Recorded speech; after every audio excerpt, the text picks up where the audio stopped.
Welcome to behind glitz. இன்னைக்கு நம்ம தமிழ் சினிமாவில் இருக்க நடிகர்களுக்குள்ள இருக்க ஈகோ கிளாஷஸ் பற்றி தான் பார்க்க போகிறோம். வடிவேலு மற்றும் கேப்டன் விஜயகாந்த். வடிவேலு ஒரு சட்டமன்ற எலெக்ஷன் அப்போது டிஎம்கேக்கு சப்போர்ட் பண்ணி பேசிகிட்டு இருந்தார். அப்போது விஜயகாந்தை ரொம்ப அப்போஸ் பண்ணி ரொம்ப தரம் தாழ்ந்து பேசி அவரோட பிரச்சனை உருவாயிருச்சு அவருக்கு. இந்த பிரச்சனையினால சில வருடங்கள் வடிவேலு சினிமாவில் நடிக்காமலே இருந்தார். அடுத்தது நம்ம பார்க்க போகிறது வடிவேலு மற்றும் ஏகே அஜித்குமார். வடிவேலுவும் அஜித் சாரும் ராஜான்ற ஒரு மூவியில் ஒன்றா நடிச்சிட்டு இருந்தாங்க. அப்போது வடிவேலு அஜித் சாருக்கு சுத்தமாக மரியாதையே கொடுக்காம வாடா போடான்ற மாதிரிலாம் பேசியிருக்காரு. இதனால் கடுப்பான அஜித் சார் அவர் அடுத்த படங்களில் எதுலேயுமே கமிட் பண்ணாமல் இருந்திருக்காரு. இதனால் அவர் அஜித் சார் படங்கள் நடிக்காமலே போயிட்டார். வடிவேலு அதுக்கப்புறமா சிங்கமுத்து இவங்க ரெண்டு பேரும் சேர்ந்து நிறைய படங்களில் ஒன்றா காமெடி பண்ணியிருக்காங்க. வடிவேலு ஒரு இடம் வாங்கியிருக்காரு. அதுக்கு ஏஜெண்ட்டாக இருந்தது சிங்கமுத்து தான். அந்த இடத்தகராறில் நடந்த பிரச்சனையின் காரணமாக இவங்களுக்குள்ள பெரிய பிரச்சனையே வெடிச்சிருக்கு. அது மட்டும் இல்லாமல் வடிவேலு ஒரு டிஎம்கே சப்போர்ட்டர், சிங்கமுத்து ஒரு ஏடிஎம்கே சப்போர்ட்டர். இதனாலேயும் இவங்க ரெண்டு பேருக்குள்ள பிரச்சனைகள் வந்திருக்கு. வடிவேலு மற்றும் தனுஷ் படிக்காதவன் படம் ஷூட்டிங் அப்போது வடிவேலுக்கும் தனுஷ்க்கும் நிறைய மிஸ் அண்டர்ஸ்டாண்டிங் ஆகிருக்கு. அதனால் படத்துலேருந்து வடிவேலு தூக்கிட்டு விவேக்கை போட்டு படம் கண்டினியூ பண்ணியிருக்காங்க.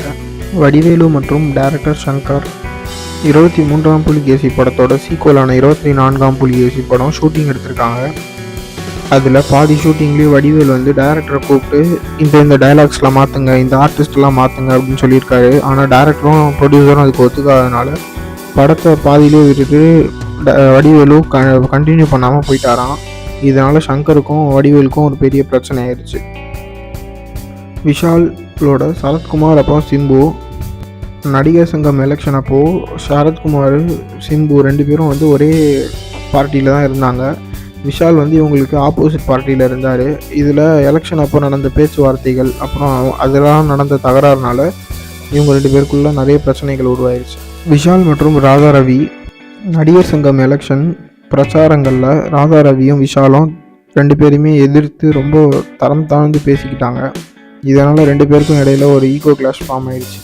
விஷால் அப்புறமா டைரக்டர் மிஷ்கின் துப்பறிவாளன் 2 அந்த படத்தோட ஷூட்டிங் அப்போ விஷாலுக்கும் மிஷ்கினுக்கும் நிறைய தகராறு வந்திருக்கு. டைரக்டர் மிஷ்கினுக்கு பேசின சேலரி தராமல் கம்மியாக கொடுப்பேன்னு சொல்லியிருக்காரு விஷால். இதனால தான் அந்த பிரச்சனை உருவாயிருக்கு. விஷால் மற்றும் பிரபுதேவா விஷால் வெள்ளை ராஜா கருப்பு ராஜான்னு ஒரு படத்தில் நடிக்கிறதுக்காக பிரபுதேவோட கமிட் ஆகிருக்காரு. அது நடிகர் சங்கம் பில்டிங் கட்டுறதுக்காக நிதி திரட்டுறதுக்காக இந்த படம் கமிட் ஆகிருக்காங்க. ஆனால் இந்த படத்துக்கு சரியாக ஷூட்டிங்க்கு போகாமல் விஷால் ப்ராப்ளம்ஸ் கொடுத்துருக்காரு. இதனால் விஷாலுக்கும் பிரபுதேவாக்கும் ஒரு ஈகோ கிளாஷே ஃபார்ம் ஆயிடுச்சு. ரஜினிகாந்த் மற்றும் சத்யராஜ் காவேரி தண்ணி பிரச்சனை விஷயத்துக்காக தமிழ் நடிகர்கள்லாம் ஒன்றா சேர்ந்து ஆர்ப்பாட்டம் பண்ணியிருக்காங்க. அந்த ஆர்ப்பாட்டத்தில் சத்யராஜ் ரஜினியை ரொம்பவே தாக்கி பேசிட்டாரு. அதுக்கப்புறமா ரஜினியோட வந்த மூவி ஆஃபர்ஸ் எதுவுமே அவர் அக்செப்டும் பண்ணிக்கல. ரஜினியோட சேர்ந்து சங்கர் படத்தில் நடிக்க வாய்ப்பு கிடைச்சும் கூட அவர் அதை தவிர்த்துட்டார் சத்யராஜ். சிவகார்த்திகேயன் மற்றும் அருண் விஜய் சிவகார்த்திகேயனோட ஒரு படத்தோட ட்ரெய்லர் ரிலீஸ் ஆனப்போ அருண் விஜய் ஒரு ட்வீட் போட்டிருந்தாரு. யாரெல்லாம் மாஸ்க் காட்டுறதுன்னு ஒரு விவசாயே இல்லாமல் போயிடுச்சுன்ற மாதிரியான ட்வீட் அது. இதை கலாய்க்கிற விதமாக சிவகார்த்திகேயனும் ஒரு படத்தில் டைரக்டாகவே அருண் விஜய் கலாச்சி காமெடி பண்ணியிருப்பார். அது மட்டும் இல்லாமல் நிறைய படங்களில் மறைமுகமாகவும் அருண் விஜய் கலாச்சி சிவகார்த்திகேயன் நிறைய காமெடிஸ் வச்சுருப்பார் படங்களில். ஆனால் இப்போ அவங்க ரெண்டு பேருக்குள்ளே எந்த ஈகோ கிளாஷுமே இல்லை.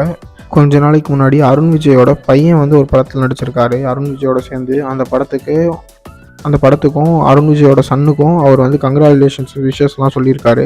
சிம்பு மற்றும் தனுஷ் இவங்க ரெண்டு பேருக்குள்ள பர்சனலாகவும் சரி தொழில் போட்டியாகவும் சரி நிறையவே பிரச்சனைங்க இருந்தது. இது காரணமாக படங்களில் வர வசனங்களில் சிம்புவும் தனுஷும் ரெண்டு பேருமே தாக்கி பேசிப்பாங்க. இது வழக்கமாகவே இருந்தது. இது இன்னுமே கண்டினியூ ஆகிட்டு தான் இருக்குது. சிம்பு மற்றும் மைக்கேல் ராயப்பன் நடிகர் சிம்பு மைக்கேல் ராயப்பன் ப்ரொடியூஸ் பண்ண AAA படத்துக்கு ஒழுங்காக ஷூட்டிங்க்கு போகாதனால நிறையவே நஷ்டமடைந்தார் மைக்கேல் ராயப்பன். இதனால் அவங்க ரெண்டு பேருக்கும் பெரிய தகராறே உருவாச்சு. சூர்யா மற்றும் டைரக்டர் வசந்த் நடிகர் சூர்யா அவரோட முதல் படமான நேருக்கு நேர் படத்தில் நடிக்கும்போது அவருக்கு ஆக்டிங், டான்ஸ், பர்ஃபார்மன்ஸ் எதுவுமே சரியாக வராதான்.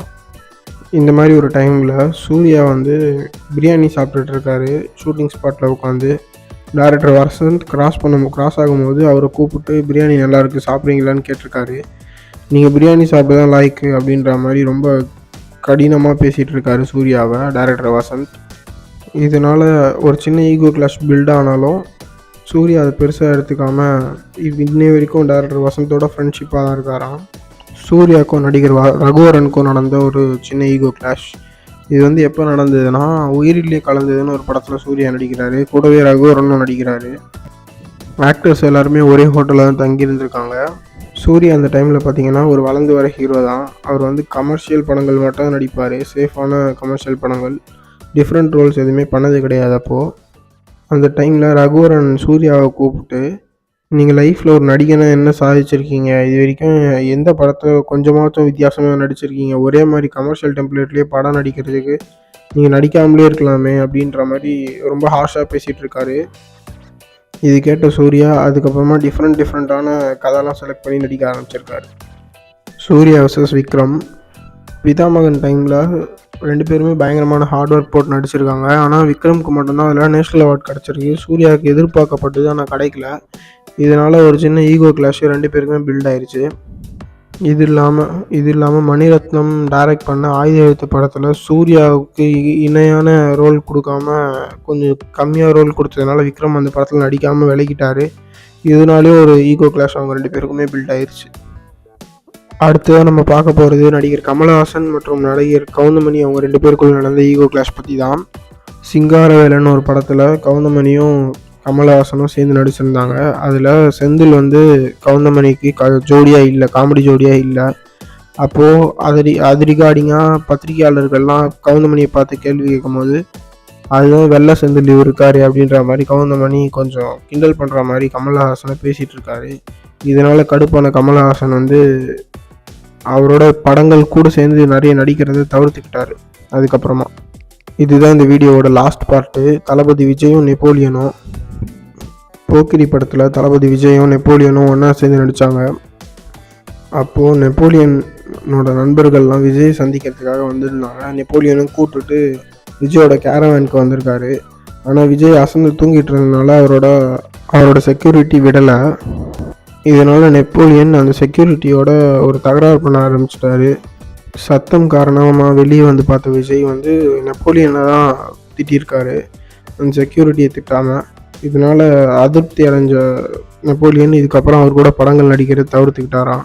இது அவரே ஒரு இன்டர்வியூவில் சொல்லியிருக்காரு. இந்த வீடியோ பிடிச்சா லைக் பண்ணுங்கள், ஷேர் பண்ணுங்கள், சப்ஸ்கிரைப் பண்ணுங்கள். இதோட ஒரு இன்ட்ரெஸ்டிங்கான வீடியோவில் நம்ம சந்திப்போம். தேங்க்யூ.